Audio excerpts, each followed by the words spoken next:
Alors, bonjour, chers courtiers. Bienvenue à cette nouvelle capsule où j'ai le plaisir de m'entretenir avec Kevin Hull, qui est président de l'Association professionnelle des notaires du Québec. Alors, vous devinez qu'on va parler transactions immobilières, mais surtout de la profession des notaires. Alors, comment les notaires se sont ajustés au cours de la dernière année. Alors, dans un premier temps, bonjour, M. Hull, et merci de nous accorder cette entrevue. Bonjour, M. Lacasse. Bien, merci de nous avoir invités, l'Association professionnelle des notaires du Québec. Je suis bien content d'être présent. Alors, écoutez, M. Hull, votre profession est dans le même bain que la nôtre. Depuis mars 2020, on a connu dans un premier temps un certain ralentissement qui a amené ses inquiétudes et tout ça, mais qui a été rapidement suivi par un rebondissement des transactions immobilières, non seulement jusqu'à la fin de l'année 2020, mais on vient de connaître encore un mois record en janvier 2021. Alors, ça se poursuit.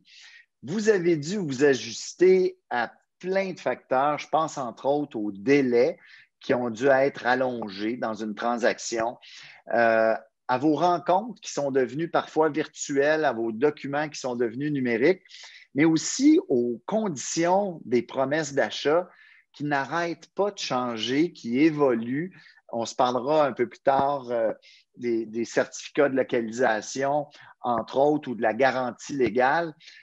Donc, comment avez-vous passé à travers la dernière année pour relever tous ces défis? Effectivement, il y a eu plusieurs défis, mais je vais vous avouer que nécessairement, on a eu maintenant le droit de faire des actes notariés à distance qui a beaucoup aidé. Mais sinon, au niveau des délais, il y a eu des effectifs réduits, même dans les bureaux de notaire, effectivement. Vous-même, les courtiers, au début, ce n'était pas clair à savoir si les visites étaient permises, etc. Donc, il y avait plusieurs conditions à ce niveau-là à cette époque. Mais sinon, de notre côté, les notaires, les délais se sont rallongés de tout bord, de tout côté, que ce soit au niveau des évaluations des institutions financières que des certificats de localisation. Voilà. Bien, justement, parlons-en parce que c'est un défi dans notre profession. On avait l'habitude de penser qu'on pouvait parfois faire une transaction dans un délai aussi serré que 4 semaines si on parlait à notre notaire puis que notre notaire avait du temps devant lui et qu'on se dit, bien, dans le premier 15 jours, on va lever nos conditions de financement, d'inspection, puis ça va laisser un autre 15 jours au notaire pour préparer l'acte notarié, faire venir l'acte de prêt, faire signer les parties. Mais là, c'est tout autre chose. Alors, dans le but justement d'assurer des transactions immobilières en douceur, quelles sont vos recommandations au niveau des délais pour qu'effectivement, il n'y ait pas besoin d'avoir de report de transactions? Oui, c'est une bonne question. Puis je suis bien content de pouvoir y répondre. Je pense que les premiers, une fois que les parties se sont entendues, là, quand on est en train de compléter les clauses relatives au délai, je pense que déjà de voir si l'acheteur a un notaire et de le contacter dès le départ à savoir, écoute, notaire, est-ce que tu es disponible, toi, si une transaction doit se faire telle date?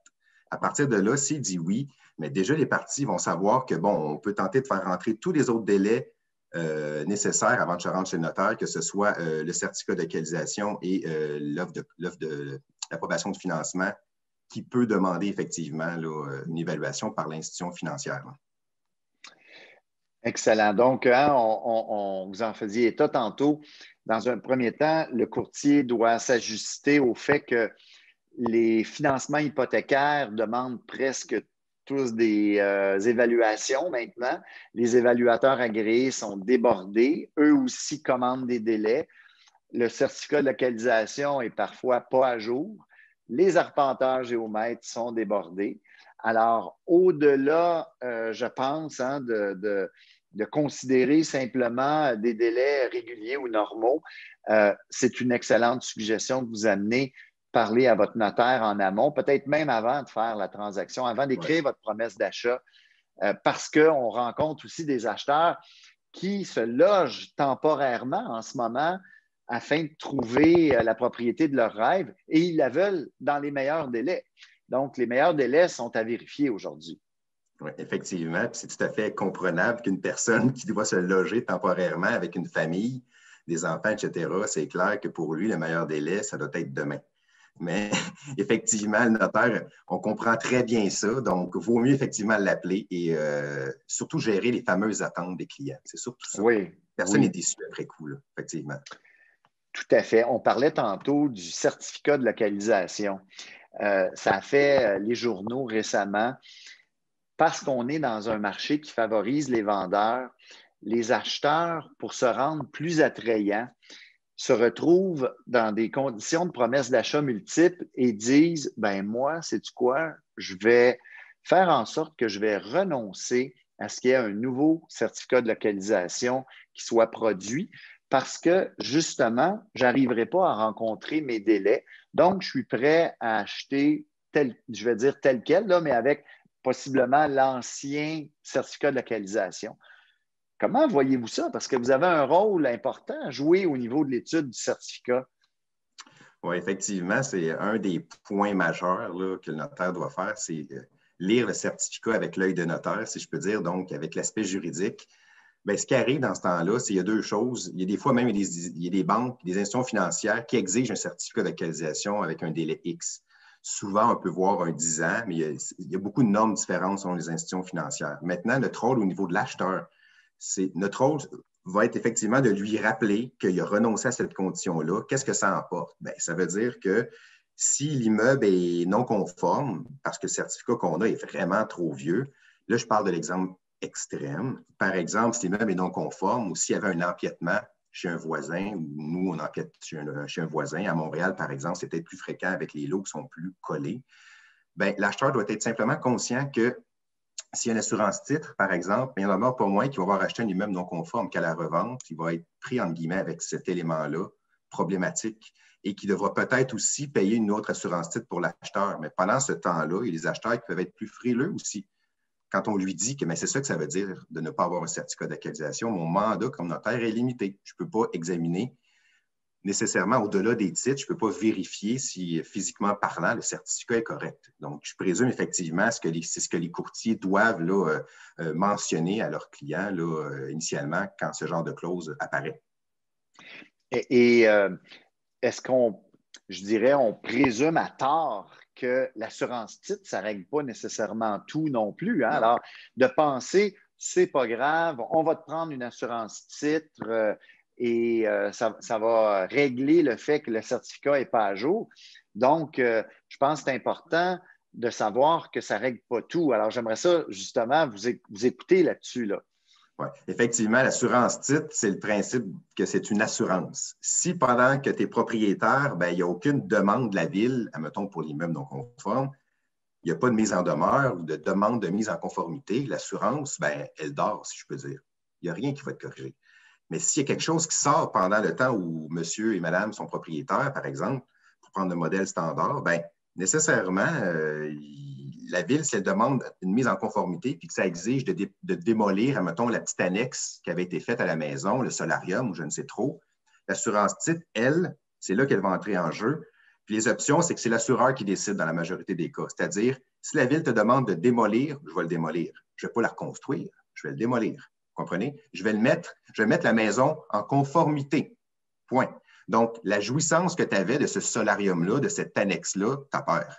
Ce n'est pas assuré, ça. Vous comprenez? Donc, je ne suis pas un courtier d'assurance, mais on sait que par la lecture des contrats d'assurance, que ce sont les éléments de base. Fait que l'acheteur qui avait acheté ça parce qu'il adorait ce solarium, mais effectivement, il doit être conscient que s'il y a une demande de mise en conformité, l'assurance, elle a elle-même une limite. C'est un excellent exemple qui démontre bien les impacts. Les impacts peuvent être grands et donc il faut être très, très prudent en pensant que l'assurance titre va rendre les gens heureux à long terme, disons.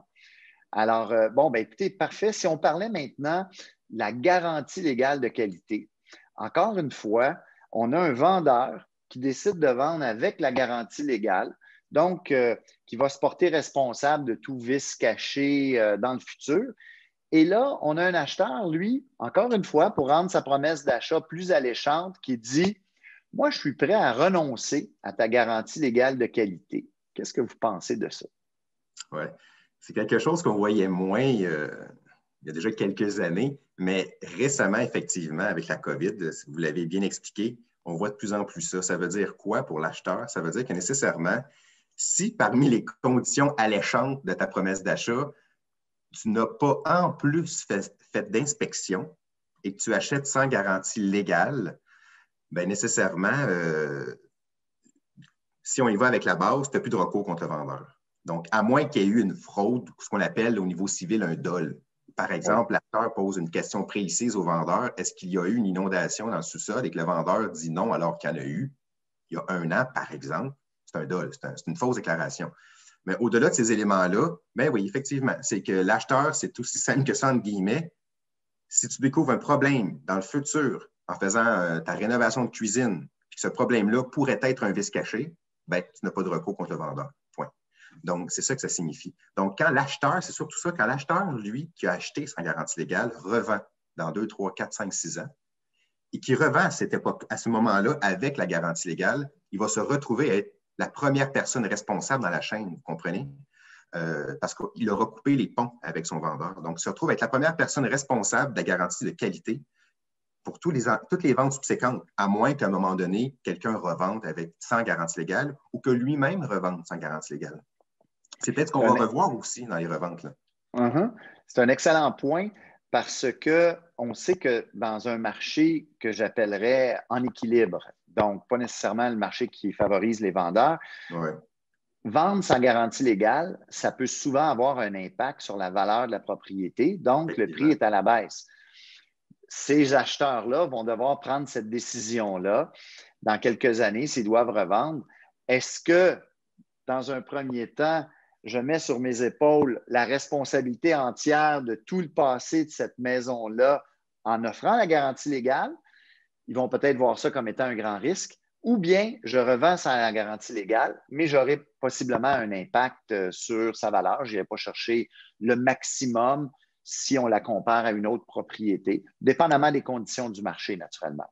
Oui, effectivement. C'est effectivement ça. Puis pour terminer là-dessus, mais ce qu'on voyait autrefois, c'était des ventes sans garantie légale, c'était des successions, par exemple, ou des reprises, hein, ce qu'on appelle, donc des ventes du contrôle de justice par les créanciers, mais autrement, etc. Oui, c'est vrai, exact. Écoutez, je vous amène maintenant à nous parler des rencontres, les rencontres organisées avec les acheteurs, avec les vendeurs qui avaient l'habitude de se faire dans vos salles de conférence, tout le monde ensemble. Beaucoup d'évolutions au cours de la dernière année là-dessus.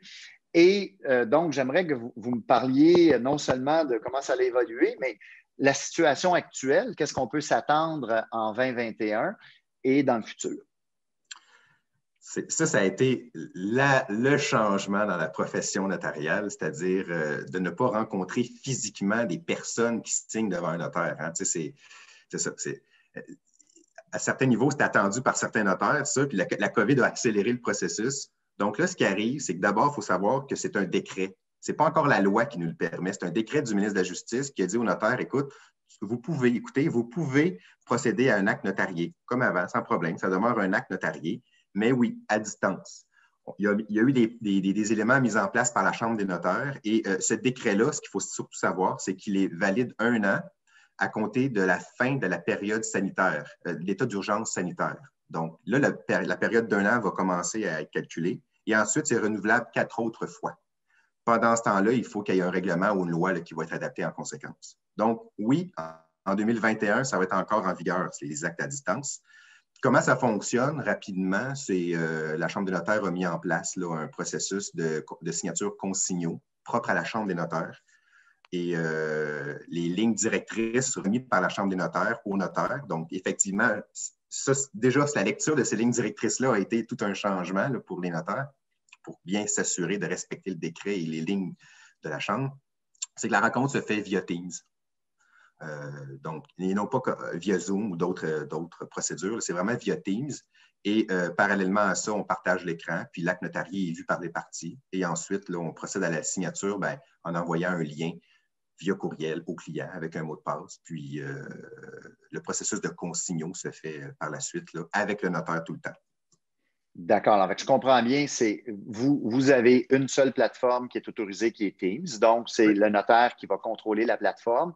Oui. Il y a la possibilité de faire l'identification des parties à distance dès le départ, donc avec les pièces d'identité. et vous vous rendez même jusqu'à la signature électronique. Donc, il n'y a pas de déplacement d'aucun des parties. Et j'imagine que vos rencontres ne se font pas nécessairement non plus avec les deux parties en même temps. Est-ce que ça se fait toujours en deux temps ou parfois même tout le monde est là en même temps? Non, c'est en même temps. C'est encore la En même même temps. procédure, oui. Donc, les acheteurs voient les vendeurs, puis nécessairement, tout le monde est là avec Teams. Puis effectivement, c'est les mêmes discussions à la fin du rendez-vous, donc l'échange de clés, etc. Tout ce que vous connaissez là, de la fin d'une transaction, les documents, les factures, etc. Bon, on discute de ça, les gens discutent de ça à la fin parce qu'effectivement, je pense que c'est encore important de garder cet esprit-là à la fin d'une transaction, que les acheteurs-vendeurs soient là, via Teams, effectivement. Mais oui, la vérification d'identité se fait également, puis on reçoit les pièces d'identité, par exemple, une copie de pièce d'identité via un lien sécurisé à mettre à nos dossiers. Dites-moi, de votre expérience, est-ce que ce sont tous les notaires qui ont adhéré à cette façon de faire? Non, mais je vous dirais une quasi très grande majorité le font. Je n'ai pas les chiffres exacts devant moi, mais c'est la Chambre des notaires au niveau des minutes. Hein, les actes notariés, ce sont des minutes. Donc, les minutes virtuelles signées via consignaux, là, c'est énorme. Donc, il y a beaucoup de notaires qui l'utilisent déjà depuis le début, depuis que c'est permis. Effectivement, avec la COVID, je pense que de plus en plus de notaires n'auront pas le choix d'embarquer là-dedans, considérant que les signatures papier en personne doivent être seulement celles qui sont nécessaires. Autrement, la procédure informatique numérique, là, mais il n'en demeure pas moins qu'il n'y a aucune obligation. La Chambre des notaires n'oblige personne, ni la loi, ni le décret n'oblige un notaire à utiliser le processus de signature. Là, je comprends. C'est clair. Maintenant, ça fait une question de plus à poser lorsqu'on appelle notre notaire pour connaître les délais, à savoir est-ce que toi, tu travailles de façon virtuelle pour éviter les déplacements. Par exemple, un client qui serait insécure d'avoir des contacts physiques, c'est une bonne chose de vérifier avec son notaire. Hein? Effectivement, puis si je peux me permettre, le petit élément qu'il faut également ne pas oublier, c'est que si l'acheteur signe de cette manière-là, le vendeur n'a pas le choix. Ce n'est pas l'un et l'autre. Ce n'est pas papier et virtuel, c'est vraiment entièrement numérique ou entièrement papier. Je comprends. Et là, au niveau de la documentation, automatiquement, vos documents sont devenus numériques parce qu'il y a une signature électronique qui se fait. La transmission maintenant de l'acte notarié, est-ce que ça se fait électroniquement maintenant ou vous imprimez encore puis vous envoyez par la poste? Là, vous comprendrez qu'en 2021, là, même les notaires sont dans une période transitoire, dans le sens où, et moi-même personnellement, c'est-à-dire qu'à la fin de la rencontre, on demande au client comment voulez-vous avoir vos copies? Est-ce que vous voulez l'avoir informatique? Donc, on l'envoie par la suite par courriel ou par un processus là, autre, ou papier. Il y a encore des gens qui veulent le papier. Effectivement, ils veulent l'avoir, le mettre dans leur dossier à la maison, point. Et il y en a d'autres qui veulent l'avoir papier, puis post-moellé aussi. Fait que, je pense que les notaires devront, dans l'avenir très rapproché, établir une politique, peut-être de bureau, à savoir, bon, ben, c'est l'un ou l'autre, et peut-être le même là, vérifier à savoir les honoraires en conséquence, là, parce qu'effectivement, je ne vous le cache pas qu'une copie papier est beaucoup plus longue à faire qu'une copie numérique. Là. Ça implique l'impression, le sceau, la signature, le manuscrit du notaire, etc., versus une signature là, numérique qui, une fois que c'est signé, tu le transmets au client. Je reviens un petit peu en arrière. On a effleuré l'acte hypothécaire. Oui. Est-ce qu'au niveau de l'acheteur, la rencontre qui se fait en amont se fait de la même façon et que les actes hypothécaires sont acceptés au niveau des banques d'être signés numériquement et donc en signature électronique puis d'être transmis électroniquement? Oui, c'est-à-dire que toutes les institutions financières approuvent et acceptent. Là, certaines peuvent avoir des petites conditions ou des vérifications additionnelles quand l'acte est signé numériquement, mais les hypothèques, comme tout autre acte notarié, se font par signature Teams et consignaux. Le contrat de prêt également est ajouté dans le document consignaux. Donc, tout ça est signé de la même manière, informatiquement, avec l'acheteur, l'emprunteur, dans ce cas-ci, pour l'hypothèque. Je ne peux pas parler pour l'avenir. Peut-être que suite à la période de l'état d'urgence sanitaire, peut-être que des institutions financières vont vouloir revenir au papier parce que je pense qu'il y a encore une petite crainte des fraudes, par exemple. Le fait que la personne physique ne soit pas là, je pense que certaines institutions financières peuvent avoir une crainte pour les fraudes. Donc, du moins, pendant la période d'état d'urgence sanitaire, c'est en vigueur avec toutes les institutions. Génial. Tous ces ajustements, cette nouvelle technologie, c'est pas gratuit, hein? Il faut bâtir une infrastructure. Qu'en est-il des frais? Est-ce qu'on doit s'attendre que nos frais de notaire ont changé ou vont changer depuis ce qu'on connaissait en 2019 pour s'adapter à tout ça? Bien, effectivement, nous, à l'association, ce qu'on dit à nos membres notaires, c'est toujours de revoir à chaque année leurs honoraires. Donc, effectivement, de voir là, au niveau du temps passé dans un dossier, la responsabilité, la hauteur de notre responsabilité. Les transactions sont de plus en plus coûteuses en plus. C'est un bungalow qui se vendait 300 000 aujourd'hui peut se vendre 550, 600. Donc, nécessairement, le notaire engage une responsabilité à hauteur de 600 000. Donc, des fois, à 1 million, 1,5, 2 millions pour une transaction résidentielle. Donc, effectivement, les honoraires, chaque notaire est indépendant, donc a le choix et peut décider du taux horaire et des honoraires dans le cadre d'une transaction. Mais il n'en demeure pas moins qu'au niveau de la transformation, pour le notaire, de faire un acte notarié technologique consigné au Teams prend plus de temps, effectivement, en préparation, donc avant le rendez-vous et après, parce qu'il y a une procédure à faire pour mettre la documentation dans Consignio et ensuite. Donc, tout ça fait partie d'éléments que le notaire doit prendre en compte dans l'établissement de ses honoraires et également l'offre et la demande. Là, effectivement, il peut arriver qu'un client qui vraiment veut acheter telle date, bien, si vraiment je dois, vous me pardonnerez l'expression, mais rusher les gens de mon équipe pour faire en sorte que le dossier sorte, bien, les honoraires peuvent être également affectés, en être affectés. Je comprends. Alors, c'est la loi du marché. Ça, on voit ça dans toutes les professions. En terminant, M. Houle, comment envisagez-vous l'avenir? C'est-à-dire, est-ce que la pandémie va avoir amené des pratiques que vous pensez qui vont rester, qui vont perdurer dans le temps? Là, je vais prêcher pour ma paroisse, là, comme à l'Association professionnelle des notaires du Québec, c'est-à-dire, j'espère que dans l'avenir, le notaire aura donc été pris en compte à 100% comme étant un professionnel important dans le cadre d'une transaction, tout comme le courtier peut l'être au début, là, dans le cadre des négociations, vous comprenez? Donc, dans ce cas-ci, je pense que les notaires, on en entend parler de plus en plus dans les nouvelles, effectivement, dans les journaux, dans les médias. Donc, j'ose espérer que ce sera l'élément positif pour nous, du moins, là, qui va ressortir de cette COVID.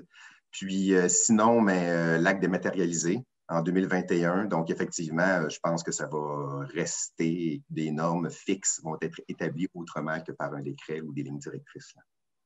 Alors, écoutez, si on voulait le définir, là, juste pour être sûr que nos courtiers immobiliers ont bien compris, qu'est-ce que c'est un acte dématérialisé? Oui. Le terme utilisé dans notre jargon, c'est un acte numérique. C'est un acte de vente hypothèque signé via Consignio avec Teams. Donc, c'est un acte notarié signé électroniquement. C'est aussi simple. Parfait. Alors, et on a compris que en fait, le décret vous permet au moins de faire l'année 2021 et possiblement par la suite des années additionnelles. Ça sera à voir. Et sinon, bien, peut-être que ça leur a amené une nouvelle façon dans votre pratique et que le gouvernement, bien, ne procédera pas par décret, mais changera simplement la loi pour vous permettre de le faire à long terme. Oui, effectivement, c'est ce qu'on souhaite. Je pense que même la population, c'est quasiment déjà adapté. Là. Les gens sont bien contents de nous rencontrer via ce processus. Mais je pense qu'une rencontre personne va toujours être intéressante aussi. Il ne faut pas se le cacher. Là. C'est ça. Ça sera une formule hybride. Hein? Oui, c'est ça. On s'adaptera selon la personne. Voilà. Ben, écoutez, merci beaucoup, M. Hull. Ça a été extrêmement intéressant. Je pense que nos courtiers vont en sortir grandis, souhaitant toujours que nos relations entre nos deux professions continuent d'être aussi harmonieuses et puis qu'on puisse, chacun de notre côté, bien faire notre travail dans des délais raisonnables. Effectivement. Puis je pense que dans l'intérêt de nos clients, qui sont souvent les mêmes clients. Donc, merci encore une fois de votre invitation. Puis effectivement, on va garder un lien pour le futur et une communication constante pour pouvoir partager tout ça à nos membres respectifs. Bien, écoutez, merci encore. Bon succès à vous et à tous vos membres pour 2021. Vous aussi. On ne lâche pas. Merci. OK, au revoir.